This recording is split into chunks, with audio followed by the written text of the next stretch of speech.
ফেব্রুয়ারিতে নির্বাচন কোনো শক্তি নেই, বিলম্বিত করবে বলছেন প্রেস সচিব। খালেদা জিয়ার ৮১তম জন্মদিনে প্রধান উপদেষ্টার শুভেচ্ছা। ফ্যাসিবাদের জায়গায় গণতন্ত্রের সূচনা করবেন তারেক রহমান বলছেন নজরুল ইসলাম খান। শেখ হাসিনা কলকাতায় অফিস খুলে কার্যক্রম চালাচ্ছেন জানালেন রুহুল কবির রিজভী। এবং সর্বশেষ জানাবো, পদত্যাগ করতে পারেন ডক্টর ইউনূস, জানালেন ব্যারিস্টার ফুয়াদ। শুনছিলেন সংবাদ শিরোনাম, এবারে বিস্তারিত। ফেব্রুয়ারিতে নির্বাচন কোনো শক্তি নেই, বিলম্বিত করবে বললেন প্রেস সচিব। ফেব্রুয়ারিতে নির্বাচন হবে, নির্বাচনকে বিলম্বিত করতে পারে এমন কোনো শক্তি নেই বলে মন্তব্য করেছেন প্রধান উপদেষ্টার প্রেস সচিব শফিকুল আলম। শুক্রবার মাগুরায় জুমার নামাজের পর শহীদ রাব্বি ও শহীদ আল আমিনের কবর জিয়ারত শেষে সাংবাদিকদের এসব কথা বলেন প্রেস সচিব। প্রেস সচিব বলেন, ফেব্রুয়ারিতে নির্বাচন হবে এমন কোনো শক্তি নেই যে নির্বাচনকে বিলম্বিত করতে পারে। প্রধান উপদেষ্টা যেটা বলেছেন সেই অনুযায়ী নির্বাচন হবে।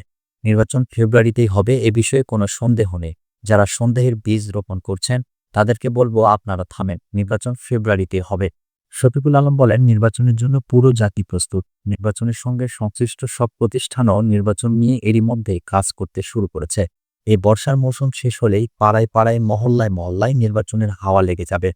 নির্বাচনের যে মহোৎসব সেটা আপনারা দেখতে পাবেন। তিনি আরও বলেন, শান্তিপূর্ণ নির্বাচন অনুষ্ঠানের আয়োজন করা সরকারের একটা দায়িত্ব।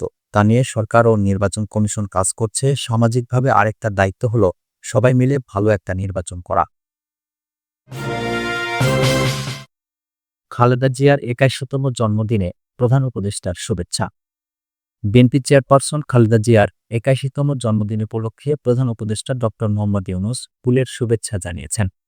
শুক্রবার বিকেল ৪টায় রাজধানীর গুলশানে বিএনপি চেয়ারপারসনের বাসভবন ফেরুজায় প্রধান উপদেষ্টার ফুলের তোড়া পৌঁছে দেন তার একান্ত সচিব সজীব এম খায়রুল ইসলাম ও প্রধান উপদেষ্টার কার্যালয়ের পরিচালক মোহাম্মদ নাজমুল ইসলাম। ফুলের তোড়া গ্রহণ করেন বিএনপি চেয়ারপারসনের একান্ত সচিব ও সাবেক সচিব এবিএম আব্দুস সাত্তার। এ সময় উপস্থিত ছিলেন বিএনপির কেন্দ্রীয় কমিটির সদস্য বেলায়েত হোসেন, বিএনপির মিডিয়া সেলের সদস্য শাহরুল কবির খান ও চেয়ারপারসনের কার্যালয়ের কর্মকর্তা মাসুদ রহমান। পরে ফুলের শুভেচ্ছার জন্য প্রধান উপদেষ্টাকে ধন্যবাদ জানান বিএনপি চেয়ারপারসনের একান্ত সচিব। ফ্যাসিবাদের জায়গায় গণতন্ত্রের সূচনা করবেন তারেক রহমান বলছেন নজরুল ইসলাম খান। বিএনপির স্থায়ী কমিটির সদস্য নজরুল ইসলাম খান বলেছেন, বাকশালের পরিবর্তে গণতন্ত্র এনেছিলেন জিয়াউর রহমান।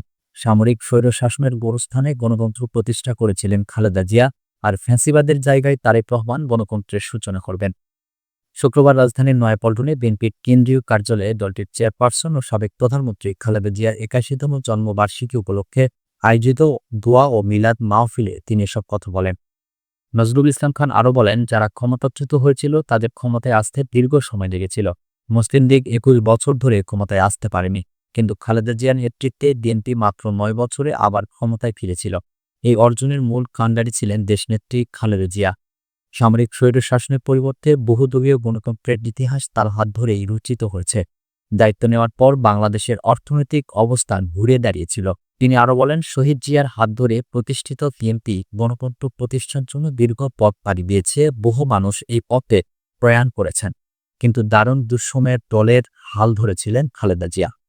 সামরিক স্বৈরশাসনের গোরস্থানে গণতন্ত্র প্রতিষ্ঠা করেছিলেন তিনি। ফ্যাসিবাদের জায়গায় গণতন্ত্রের সূচনা করেছেন তারেক রহমান। দেশের মানুষ সেই শুভ দিনের অপেক্ষায় রয়েছেন। শেখ হাসিনা কলকাতায় অফিস খুলে কার্যক্রম চালাচ্ছেন বলছেন রুহুল কবির রিজভী। বিএনপির সিনিয়র যুগ্ম মহাসচিব রুহুল কবির রিজভী বলেছেন, সাবেক প্রধানমন্ত্রী শেখ হাসিনা বর্তমানে ভারতে আশ্রয় নিয়েছেন এবং কলকাতায় একটি অফিস খুলে সেখান থেকে কার্যক্রম চালাচ্ছেন।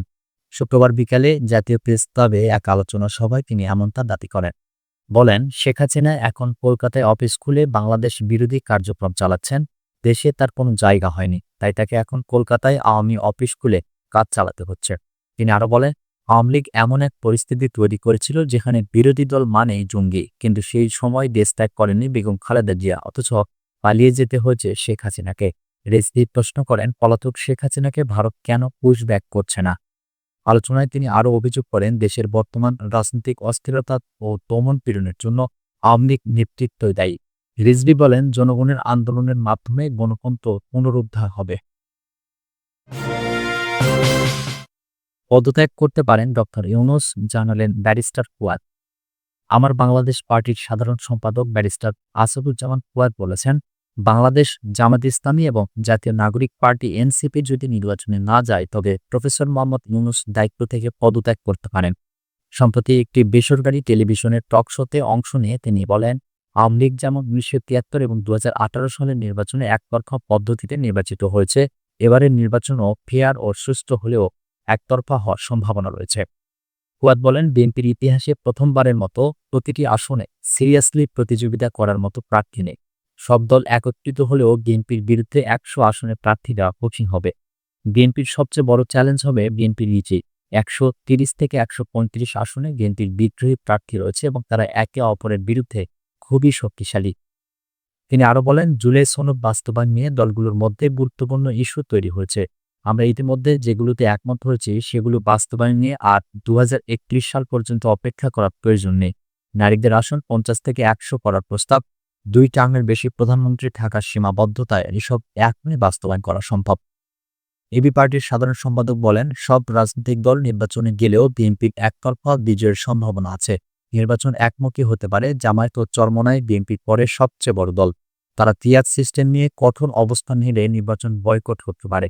এনসিপি পিয়ার চায়নি এবং জুলাই সনদ বাস্তবায়নের বিষয়ে যদি তারা অ্যাডামেন্ট থাকে তাহলে নির্বাচনের ফল একতরফা হওয়ার দিকে যাবে। তখন সরকারের এবং বিএনপির সামনে নির্বাচনী বিকল্প সীমিত হবে। ফুয়াদ বলেন, অন্তর্বর্তী সরকার এই দায়িত্ব নিয়ে সুষ্ঠু নির্বাচন করতে পারবে কিনা সন্দেহ আছে। গণ অভ্যুত্থানের শক্তি এই নির্বাচনে অংশ নেবে না। তখন প্রফেসর ইউনূস হয়তো দায়িত্ব থেকে পদত্যাগ করতে পারেন এবং নির্বাচনের সময়কালীন সরকার দায়িত্ব পালন করবে।